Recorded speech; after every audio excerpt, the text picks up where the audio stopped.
అనగనగా ఒక రాజ్యంలో సొలొమోన్ అనే మహారాజు ఉండేవారు. ఒక్కసారి ఇద్దరు మహిళలను రాజు సొలొమోను ముందుకు తీసుకొని వచ్చారు.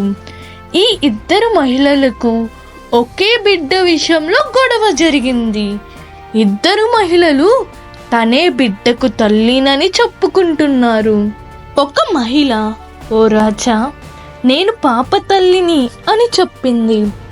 వెంటనే మరొక మహిళ, ఓ రాజా, ఆమెని నమ్మవద్దు, ఆమె తల్లి కాదు, నేనే బిడ్డకు తల్లిని అని చెప్పింది.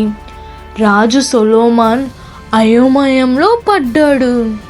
లోతైన ఆలోచన తరువాత అతను చెప్పాడు, బిడ్డను 2 ముక్కలు చేసి ఒక్కొక్క తల్లికి ఒక భాగాన్ని ఇవ్వండి. దానికి ఒక మహిళ మౌనంగా ఉంది.